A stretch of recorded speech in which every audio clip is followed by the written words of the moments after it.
Welcome to the Whiskey, Jazz, and Leadership Podcast. Subscribe now so you don't miss a drop of straight talk you can't get anywhere else. We discuss the whiskeys to drink, music to listen to, and what it really takes to be an effective leader. I'm your host, Galen Bingham, the leadership strategist.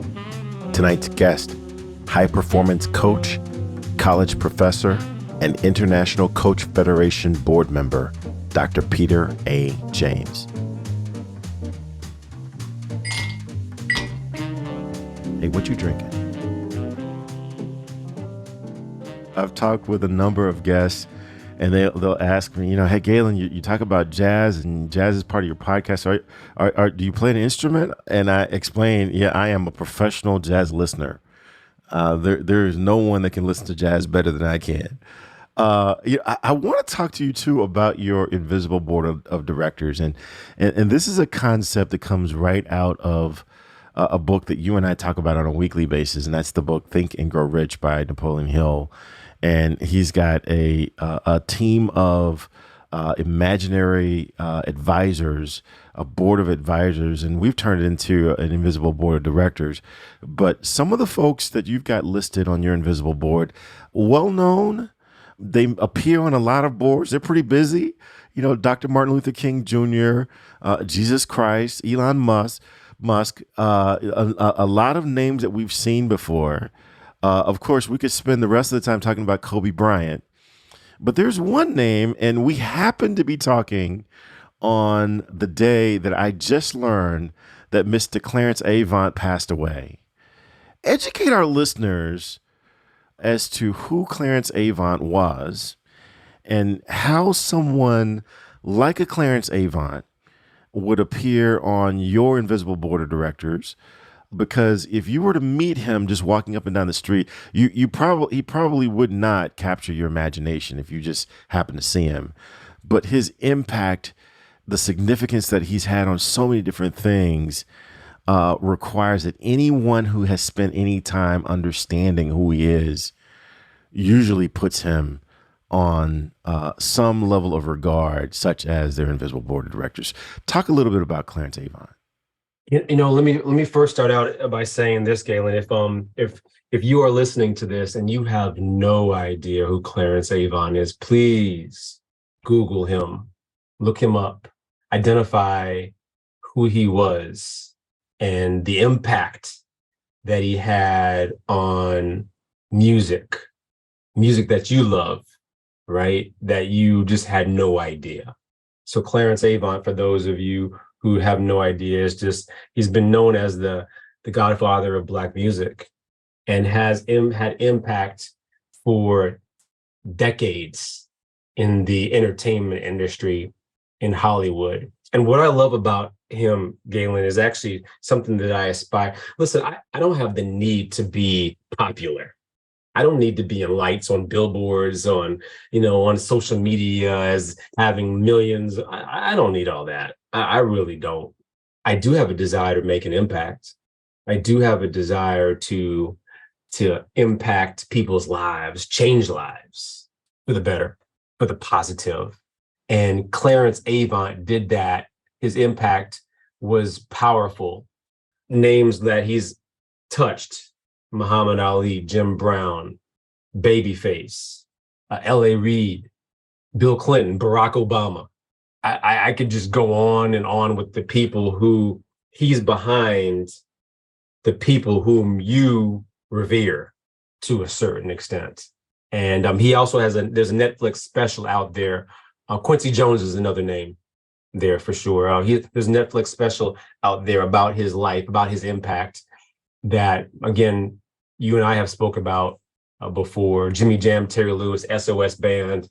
They're coming to me as I'm sitting here reflecting on his life, and may he rest in peace. If I can have an iota of the impact that he had on others' lives, my life is a success. Man, I'll tell you, you and I have talked about him and his impact and wanting to try to duplicate his impact in some way. There is one phrase, there's one line in that documentary. That documentary it's on Netflix. It's called The Black Godfather. And there's one line that Jamie Foxx talks about. He said, that Jamie Foxx was in some trouble and he had some issues that he was working through. And someone said, Jamie, for the kind of problems that you're having, for the kind of trouble that you're in, there's only one person on the planet that can help you. And that is Clarence Avant. And from that point on, I've really set as my personal vision as a coach, I would love to have one or two senior executives talk to a colleague and say, for the strategic issues that you're trying to work through, for the challenges that are in front of you, there's only one person on the planet that can help you think through that. And that is Galen Bingham. That's my vision. I want to have that kind of impact. And that doesn't come, to your point, that doesn't come from having millions of social media followers. That comes from creating value at an incredibly deep level that executives can't help but tell other executives about it because it's so meaningful to what they're trying to accomplish. So yeah, I tell my clients all the time that if you have not seen The Black Godfather, the story of Clarence Avant, first of all, don't ever tell anyone that you've never seen it.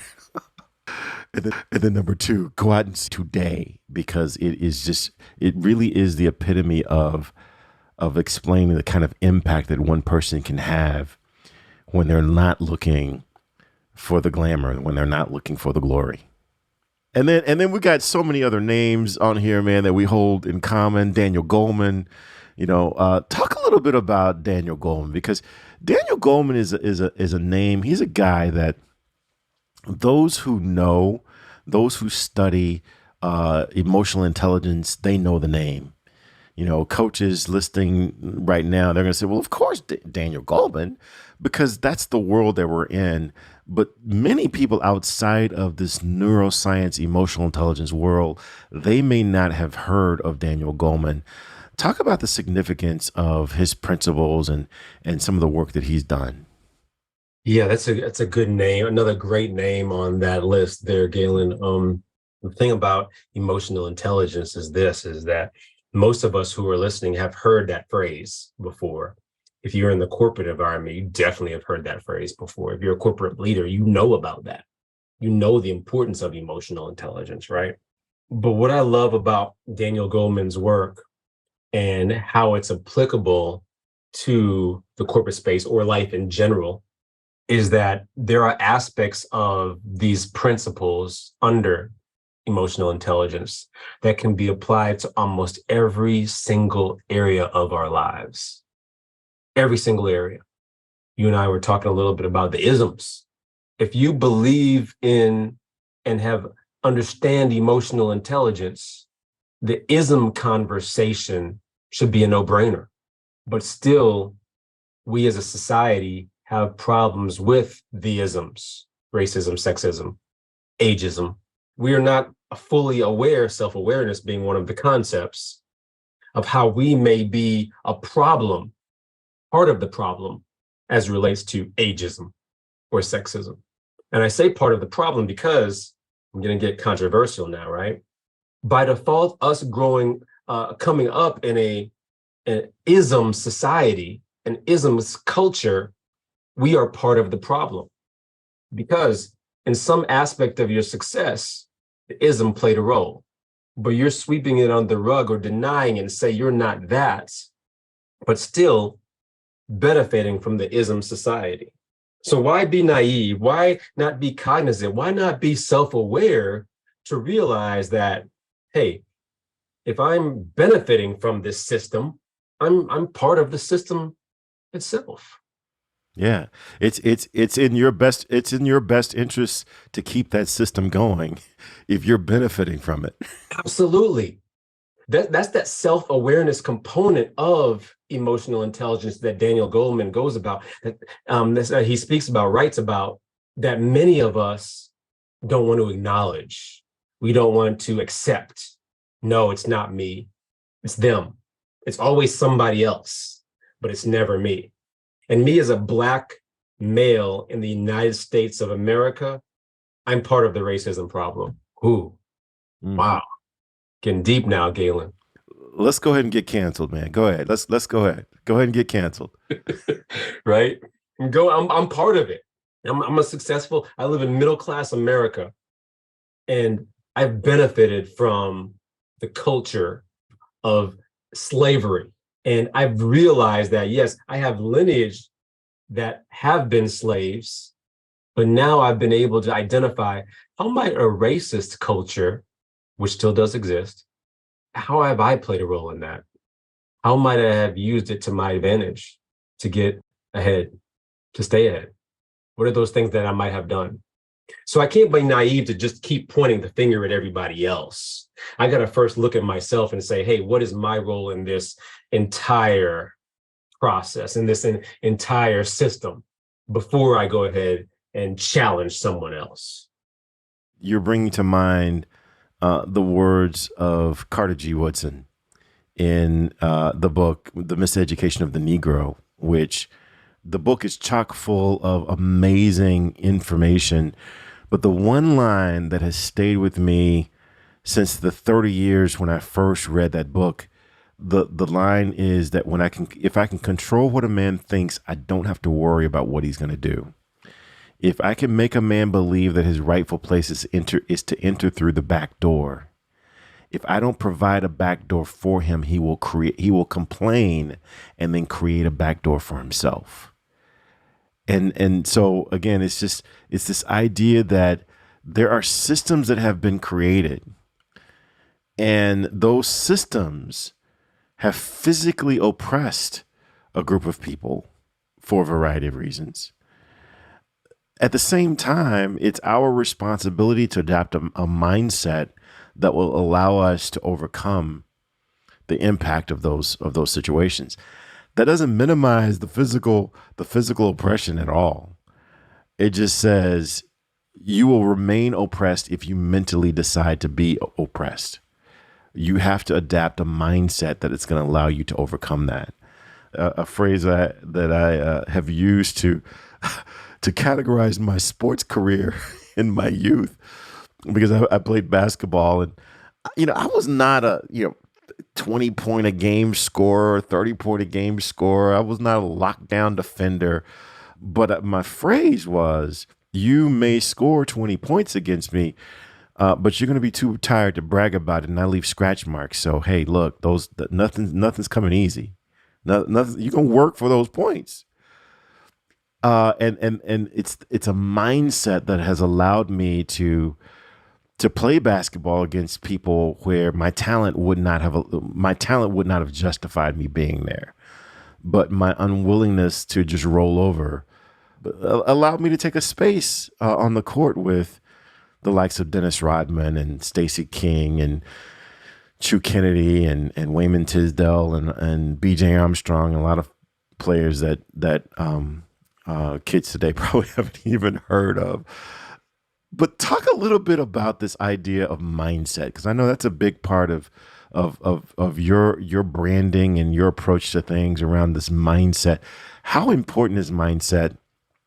And man, I'll pay you double if you can weave in a comment about Kobe Bryant, because he is like the master of mindset, and that's something that you and I bond over. But how important is mindset relative to success?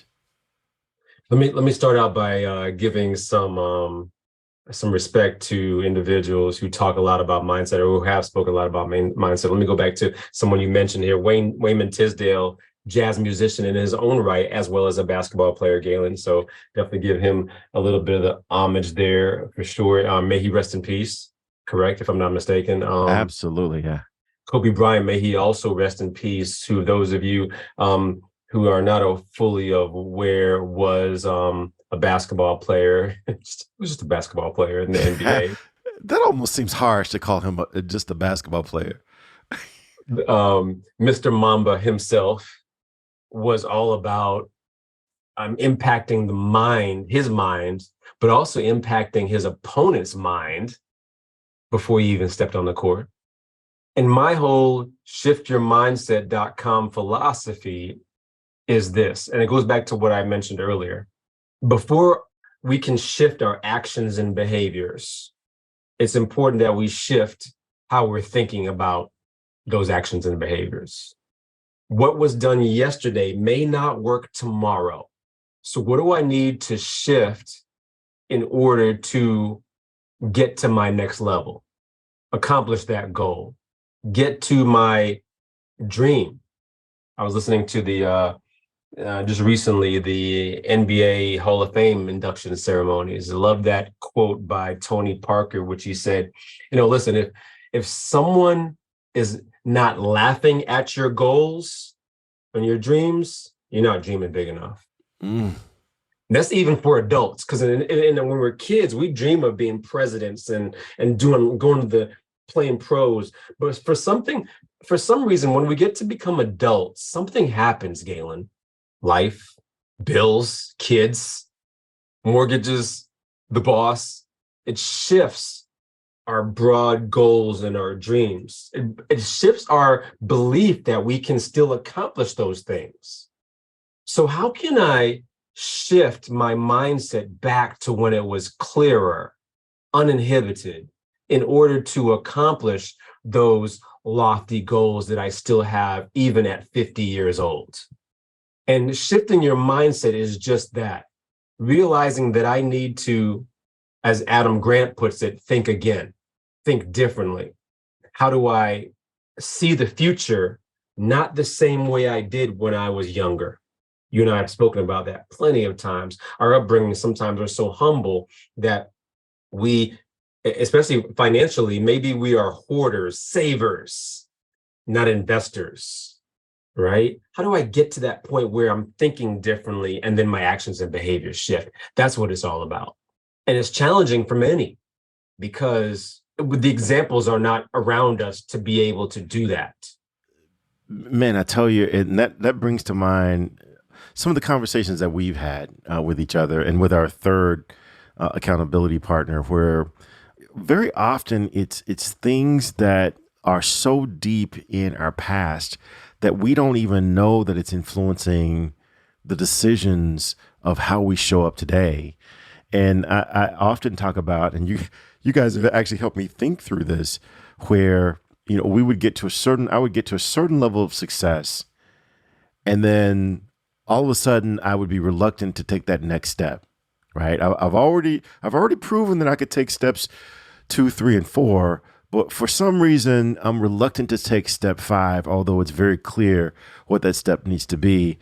And one of the things that you guys helped me realize is that growing up, there was always this conversation around the table that you want to be successful, but you don't want to be so successful that you become one of those kind of people. And that was something that was said at our dinner table. And I never understood who those kind of people were, but the way that I've interpreted that into my subconscious is that there is a barrier, there's a limit to the amount of success that you want to have, and that if I break through and go past this recommended level of success, then somehow I'm not going to be part of the group anymore. Now, that doesn't make sense for me to say that as an adult. But I heard that as a 6-year-old. Yeah. And as a 6-year-old, if you hear your parents saying things like that, you just tuck that away. You take that as gospel. That's why we don't like the New York Yankees, right? And if you don't reevaluate what's keeping me from taking step number 5 with the same zest, with the same confidence, with the same swagger that I took steps 3 and 4, if we don't take a look at that, we're going to forever run into these glass ceilings and not know why.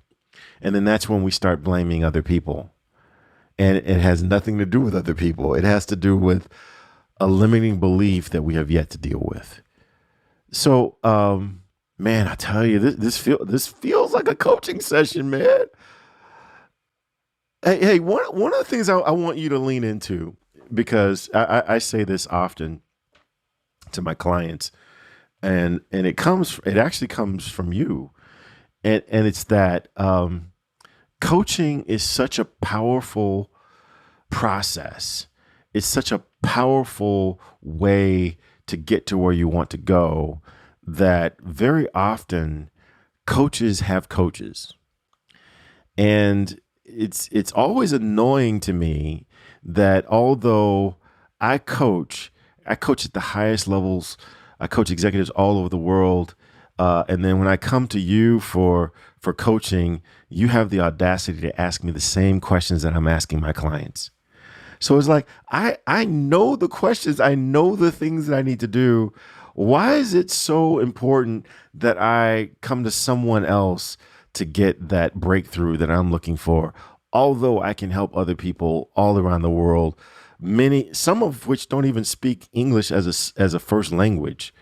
I can help them find their breakthrough, but to find my own, I've got to reach out to other coaches. What is that? Is that just me? No, no, and here's what it is. Here's really what it is. And this is it goes back to our circle. Napoleon Hill calls it the mastermind effect. Jim Rome says your average of your 5 closest friends. But here's where I'm going with this for sure. We could be leaders, we could be coaches, and we're going along just fine, doing our best, doing our business. But that evolution that I talked about earlier, what does next level look like? You and I will never accomplish next level just doing business as usual, just doing what we're doing right now. We have to be able to challenge each other, question each other, coach each other to our next level, to thinking differently, to shifting our mindsets, to trying new approaches, to taking more calculated risks, right? Many people don't risk anything at all because we are comfortable in that status quo. We're comfortable being Peter James. In order for Peter James to expand, to stretch, he needs to continue to evolve, read, learn, educate, be coached, surround himself with the right individuals. When that doesn't happen, what are you really expecting, right? And many of us don't do it. You and I both can go back to family and friends that we know and identify. Oh yeah, they're just doing status quo, right? And that's nothing against them. Yeah, we can see it clearer. I don't want that for me. I want more, and not necessarily just financially. I need better thinking, being more effective and efficient in my day-to-day activities. Ah, man. Well, first of all, I think that this is way too much value to be giving away for free. Because we should be charging for this. As a matter of fact, this is feeling so much like a coaching session. Man, I need to bring you into the VIP room, because I don't know that the VIPs have ever met you, because we started the VIP room. We were building it in season 1, but we didn't finish it until season 2. So the VIPs have never met Dr. Peter James. So I need to bring you in.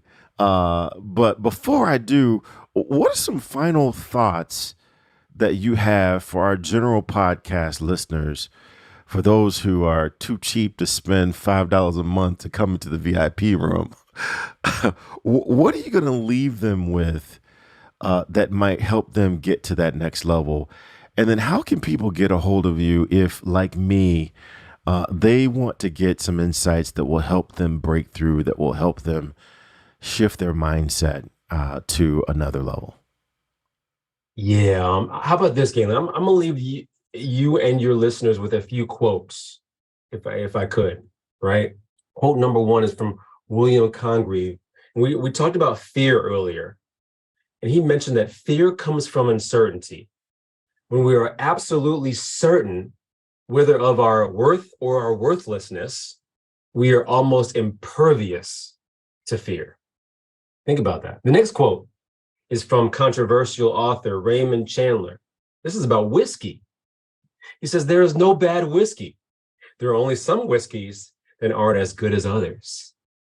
And last but not least, and this is one that I really has become part of my life to a certain extent, and I'm hoping that your listeners can really think about this from their leadership ability, but also from their next level, what shifting their mindset needs to also look like. And it's a very simple quote from Gerard Way. He's a musician as well as a comic book guy. He says, "One day your life will flash before your eyes. Make sure it's worth watching." And that's how I live my life day in and day out, because I want my life to be impactful so that one day when I'm dying on my deathbed and I'm looking back on it, I'm able to see it. I want to be like, wow, I've done it. I've been there. I've accomplished this. I've seen this. What might that need to look like for you as you continue to move forward? Galen, Dr. Peter James is my name.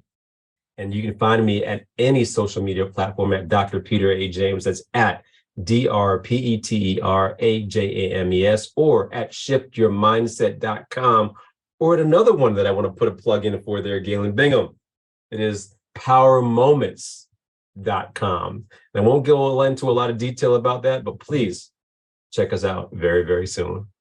Man, we didn't even talk about Power Moments, man.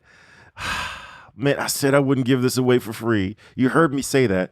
But talk 15 seconds. Just give us 15 seconds about this idea that you and I had. We almost had it independently at the same time, and then we came together with the same thing, same idea on the table.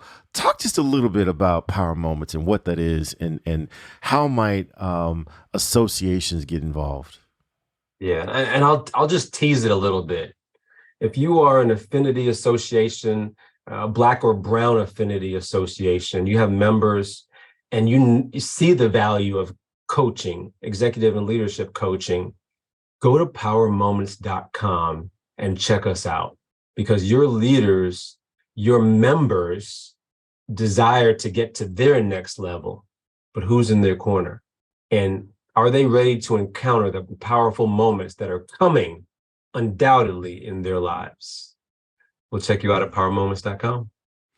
Man, I'll tell you, if to your point, Dr. Peter, if you are an affinity organization, and we're talking about National Black MBA Association, we're talking about the Greek fraternities, Greek sororities. I'm a member of Kappa Alpha Psi Fraternity Incorporated. You are a member of Alpha Phi Alpha Fraternity Incorporated.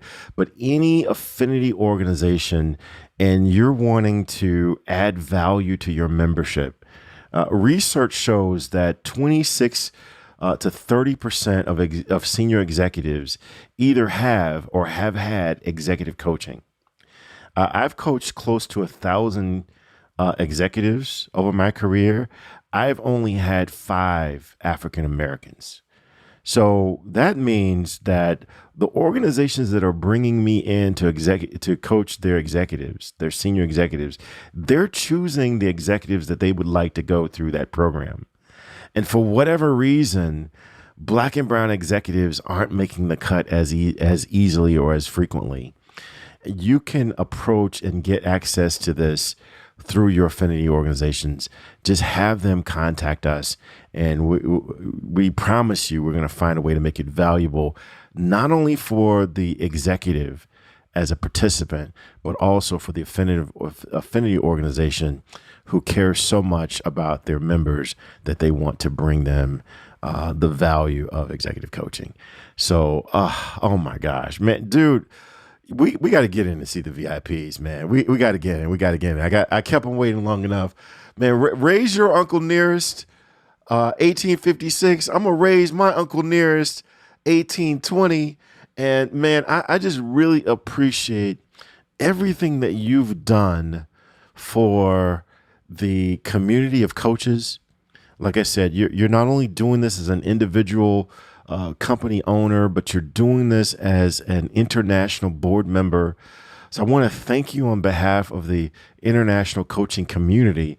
I also want to thank you on behalf of your clients, because I have experienced your coaching firsthand, and I know that your clients are incredibly better off because you are filling that space for them in their space and helping them get to where they want to be. And I want to thank you for me personally, because I'm confident, and some people might say a bit arrogant into thinking that I might have had some success on the path that I was on before you and I met.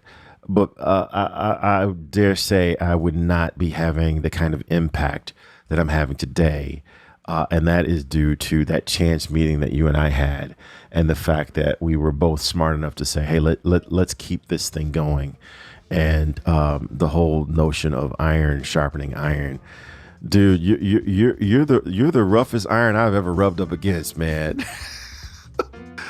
So Likewise, my friend. Likewise. all right, well, raise your glass Yes, sir. until the other side of the rope, man. Cheers. Let's go on in, man. All right.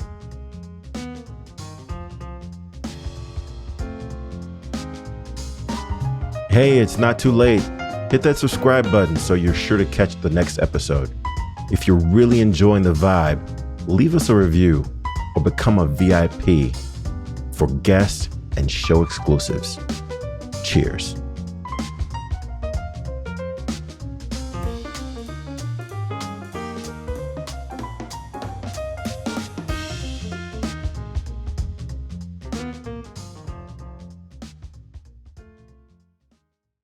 This podcast is a part of the C-Suite Radio Network.